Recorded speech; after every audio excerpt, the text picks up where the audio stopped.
안녕하세요, 스튜디오 오일입니다. 오늘은 커널형 에어팟을 기다려오신 분들이 많이들 궁금해하실 비츠의 파워비츠 프로입니다.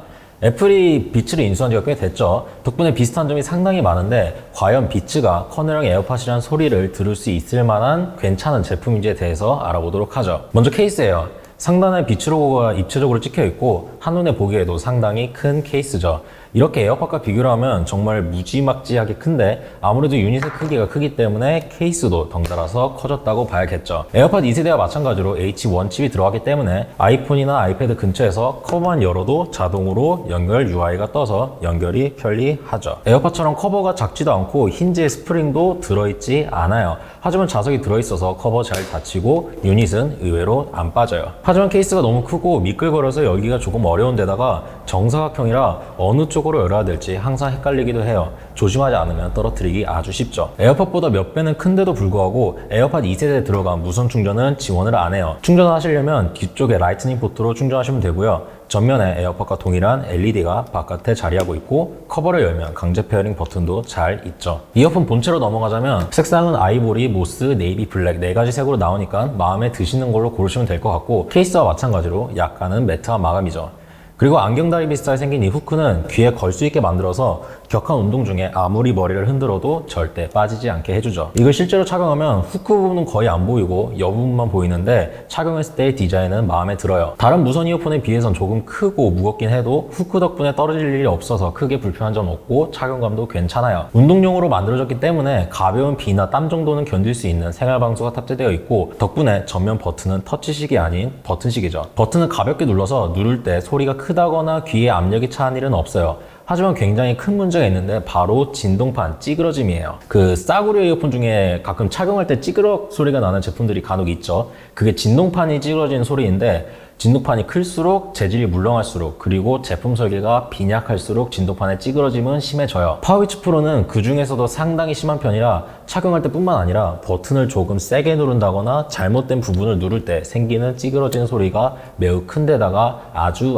거슬려요. 그리고 이쪽을 보면은 여러분들이 가장 기대를 하셨을 이어팁이 있죠. 보기만 해선 차음 잘 되고 문제 없을 것 같이 생겼는데 아니에요. 차음성이 굉장히 나빠요. 정말 커널형으로 만든 이유가 뭘까 싶을 정도로 에어팟하고 차음성이 비슷하다는 소리를 들을만 해요. 에어팟보단 그래도 조금 낫지만 아주 약간 나아요. 일반적인 커널형의 차음성을 기대하신다면 분명 실망하실 거예요. 문제는 이렇게 차음성이 낮다는 것은 이미 충분히 소리가 들어올 수 있는 구멍이 존재를 한다는 거고 그 구멍을 통해서 충분히 압력을 빼주어서 진동판 찌그러지는 소리를 방지할 수 있었을 텐데 진동판 찌그러짐도 차음성도 잡지 못했다는 것은 분명히 아쉬운 부분이에요. 하지만 낮은 차음성은 단점만 있는 것은 아니죠. 특히 운동용이라면요.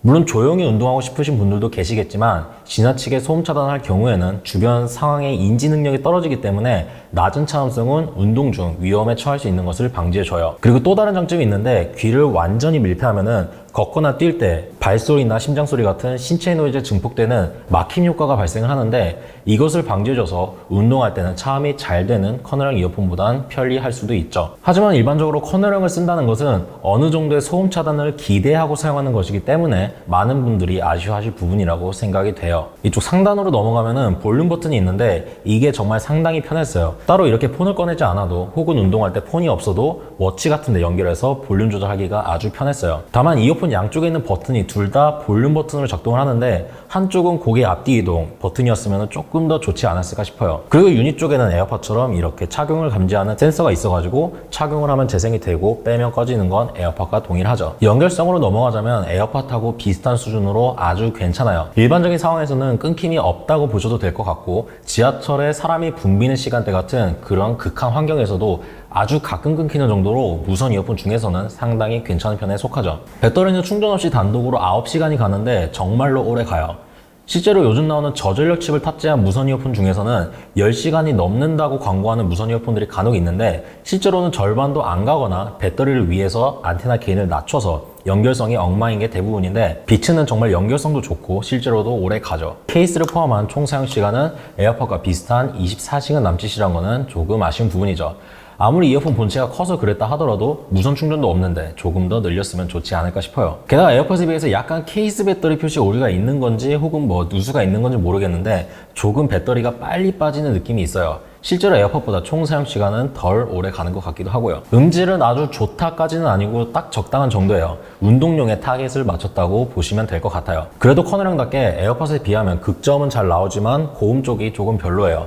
그래프에서도 볼 수 있듯이 플랫하지가 않고 조금 피크하고 빠지는 부분이 있어서 평탄한 에어팟에 비하면 고음은 약간 아쉬워요. 인도어에서 하이파이를 위해 만든 제품이 아니기 때문에 이 정도로만 보시면 될 것 같아요. 집이나 사무실 같은 실내에서 쓰기에는 저음이 조금 많아서 그런 측면에서는 에어팟이 더 나으실 거예요. 왜곡률은 전혀 첨가이 불가능할 정도로 낮으니까 크게 걱정하실 필요는 없고, 같은 H1 칩을 쓴 만큼 딜레이는 에어팟 2세대와 비슷한데 AAC 코덱의 경우에는 에어팟 2세대보단 조금 길어요. 이건 애플 디바이스가 아닌 측정 장비와 연결해서 잰 값이기 때문에 참고만 하시면 될 것 같아요. 실제로 아이폰과 아이패드 등에 연결을 해서 사용했을 때 딜레이가 심각하다는 느낌은 전혀 받지 못했어요. 통화 품질로 넘어가면 에어팟과 동일한 빔포밍 마이크와 골전도 센서가 들어갔음에도 통화 품질은 에어팟에 훨씬 못 미쳐요. 지하철에서 안 되는 건 너무나 당연하고 조금만 시끄러운 길가에서도 제대로 통화가 안 돼요. 에어팟은 지하철에서도 잘 되는 것과는 대조적이죠. 그 이유는 제가 저번에 설명드린 것처럼 에어팟처럼 막대기가 없고 오픈형 이어폰이 아니기 때문이죠. 에어팟은 막대기를 통해서 마이크 간 거리를 3cm 떨어뜨린 동시에 마이크를 더 입가 쪽으로 붙였고 이어팁이 진동을 감쇄시키지 않아서 진동을 감지하는 골전도 마이크가 효과적으로 작동했는데, 비츠는 마이크 간 거리가 굉장히 짧아서 빔포밍이 효과적으로 형성이 안 되는 데다가 이어팁이 진동을 감쇄시켜서 골전도 마이크가 효과적으로 작동하지 못하죠. 골전도가 반영이 안 되는 더미 헤드를 이용해서 통화 품질을 측정하는 폴카 테스트에서는 에어팟의 점수가 조금 더 높지만 큰 차이가 발생하진 않았어요. 이번 측정에서는 완전 차음이 되는 차음 박스에서 폴카 측정을 했기 때문에 지난번 점수보다는 조금 더 높게 나와요. 이번에도 무소음 환경과 소음 환경에서 남자, 여자 각각 재보았어요. 5점 만점이고 5점에 가까울수록 좋은 통화 품질이죠. 먼저 차음 박스에서 조용한 상태로 측정한 여자 음성의 경우에는 에어팟 4.17점, 비츠는 3.92점으로 에어팟이 더 높고, 남자 음성은 에어팟 4.29점, 비츠는 4.17점으로 에어팟이 마찬가지로 더 높죠. 스피커로 소음을 재생시키는 환경에서 측정한 여자 음성은 에어팟 1.17점, 비츠는 1.02점, 남자 음성은 에어팟 1.25점, 비츠 1.14점이 나왔죠. 완전 무소음 환경에서는 파워비츠 프로나 에어팟 모두 굉장히 높은 점수가 나와서 마이크 품질이나 소리를 변환해주는 ADC 칩에는 큰 문제가 없는 것을 알 수 있지만, 소음 환경에서는 더미헤드 특성상 골전도 마이크가 작동을 안 하고 빔포밍 마이크만 작동하기 때문에 막대기를 이용해 빔포밍이 더 잘 되는 에어팟의 점수가 파워비츠 프로보다 높은 것을 알 수 있죠. 실제 소음 환경에서 에어팟의 굉장한 통화 품질을 만들어주는 것은 뼈에 진동을 받아들이는 골전도 마이크죠. 골전도가 반영되는 제가 직접 한쪽 귀에는 에어팟을, 다른 쪽 귀에는 파워비츠 프로를 끼고 소음을 재생한 채로 통화를 할 때도 에어팟은 상당히 명료하게 들리는 반면에 비츠 프로는 상당히 노이즈가 많이 껴서 정상적으로 통화가 불가능한 모습을 볼 수 있죠.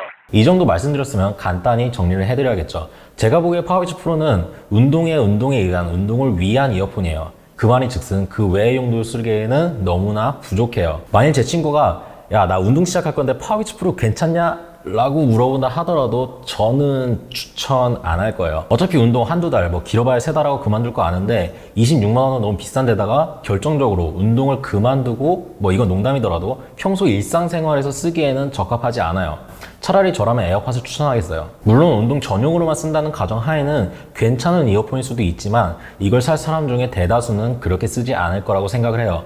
대부분은 커널형 에어팟이라는 기대를 가지고 구입을 할 것 같아요. 이 비싼 26만 원이란 거금을 주고 선뜻 구매할 사람들은 직접적이건 간접적이건 간에 에어팟을 경험해 봤을 거고, 그 경험을 통해 형성된 어느 정도의 기대치가 있기에 구매를 할 거라고 생각을 해요. 하지만 에어팟 유저들이 과연 이어팁은 있지만 차음성은 기대에 이하고 진동파는 찌그러지고 통화 품질은 훨씬 떨어지고 케이스와 이어폰은 너무 커서 번거로운 제품을 과연 만족할까요? 저는 아니라고 생각해요. 물론 나은점이 없는 것은 아니죠. 에어팟과 달리 후크 덕분에 절대로 떨어뜨릴 일이 없고 볼륨 버튼 있고, 근데 운동용이 아니라면 에어팟 대신에 이것을 구매할 만한 셀링 포인트라고 보기에는 조금 애매하지 싶어요. 분명 못 만든 제품은 아니에요. 운동용으로만 쓸 자신이 있다면 추천할 수 있어요. 하지만 운동용을 고려하더라도 대부분의 상황에서는 에어팟이 더 낫지 않을까라는 게 제 생각입니다. 에어팟만 없었어도 이런 평가를 받을 제품은 아닌데, 문제는 애플은 에어팟이 있음에도 파워비츠 프로를 만들었다는 거죠.